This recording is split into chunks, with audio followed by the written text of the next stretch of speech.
চলো আজ একটা নিত্য নতুন জিনিস নিয়ে চলে এসেছি। হয়তোবা আন্দাজ করতে পারছোই যে কি হতে চলেছে। হ্যালো এভরিওয়ান, আমি শ্রাবন্তী আর তোমাদেরকে আমার মিনি ব্লগের সাথে জানাই অনেক অনেক ওয়েলকাম আর অনেক ভালোবাসা। আজ গেছিলাম আমি আমার এক বান্ধবীর বাড়িতে।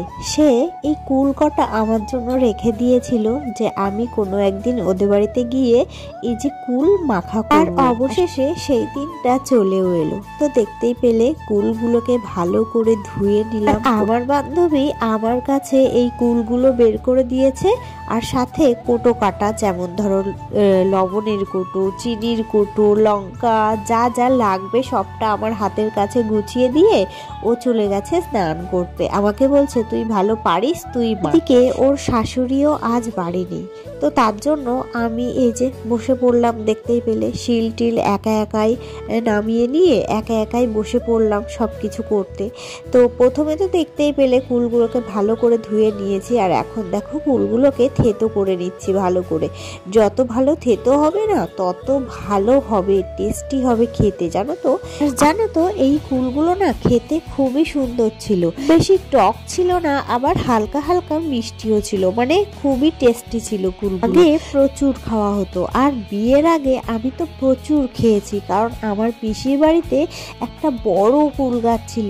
প্রায় দিন যেতাম পিসির বাড়িতে আর গিয়ে গিয়ে কুল নিয়ে এসে এরকম মাখা করে খেতাম। আমার বাপের বাড়িতেও ছিল একটা কুল গাছ, তবে কুল গাছটা থাকাতে আমাদের খুবই অসুবিধা হচ্ছিল। আমাদের বাড়িটা ছিল উপরে টালি দেওয়া, আর বাচ্চারা যখন আসতো কুল পাড়তে তখন ওই ইট ছুঁড়ে ছুঁড়ে না মারতো কুল গাছে, আর সেই ইট গিয়ে পড়তো টালিতে। তো এই সব আরো বিভিন্ন নানান রকম কারণের জন্য কুল গাছটাকে কেটে দেওয়া হয়েছে অবশেষে। দেখো তোমাদের সাথে গল্প করতে করতে এদিকে কিন্তু আমি কুলগুলোকে ভালো করে থেতো করে নিয়েছি, দেখতে পাচ্ছ।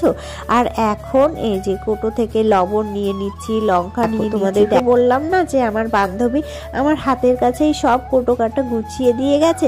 আসলে কি বলতো, ওদের বাড়িতে কোথায় কোনটা থাকে সেটা আমি জানি না, তাই বান্ধবী স্নান করতে যাওয়ার আগেই সবটা আমার হাতের কাছেই গুছিয়ে দিয়ে গেছে আর বলে গেছে তুই এদিকে কর, মানে এই মাখাটা কর, আমি ওদিকে গিয়ে স্নানটা সেরে আসি। দেখতেই পেলে কুল মাখাটা কিভাবে করছি। ফার্স্টে কুলগুলোকে থেতো করে নিলাম, এরপরে লবণ দিলাম, লঙ্কা ডলে নিলাম, চিনি দিলাম আর অল্প একটু কাসুন্দি দিলাম। এটা দিয়েই হবে আজকের কুল মাখা। কিছু দিয়ে নিয়েছি, এবার এটাকে যত ভালো করে চটকিয়ে মাখবে তত টেস্টি কিন্তু খেতে হবে। তো আমি দেখো রীতিমতো পুরো সুন্দর করে চটকাচ্ছি, মানে সত্যি এই যে মাখামাখির ব্যাপারগুলো, ধরো আম যারা বলো, কুল যারা বলো, এই সমস্ত ব্যাপারগুলো না যত ভালোভাবে মাখতে পারবে তত টেস্টি কিন্তু খেতে হবে। তো আমার মাখা তো কমপ্লিট হয়ে গেছে, তারপরে আমি একটু গালে দিয়ে দেখছিলাম যে কোনো কিছু কম আছে কিনা বা কোনো কিছু বেশি হয়ে গেছে কিনা।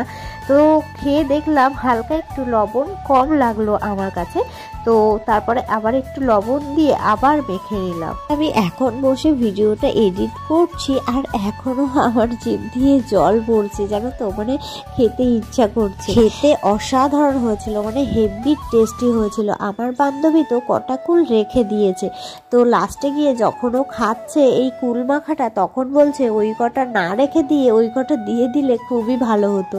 তো যাই হোক, সত্যি খুবই টেস্টি হয়েছিল, খুব সুন্দর খেতে হয়েছিল। এদিকে ওর শাশুড়ির কাশি হয়েছিল, তবে কুল মাখা থেকে উনিও আর সামলাতে পারেনি, উনিও বসে বসে খেলো আর লাস্টে বলছিল যে খুবই সুন্দর হয়েছে কুল মাখাটা। বছরে এই প্রথম কুল মাখা খেলাম। আর তোমরা কে কবে কুল মাখা খেয়েছো বা কে খাওনি এখনো পর্যন্ত অবশ্যই কমেন্ট করে জানিও। হ্যাঁ, কেউ যদি আমার এই ভিডিওটা লাস্ট অবধি দেখে থাকো তাহলে অবশ্যই কমেন্টে জানিও।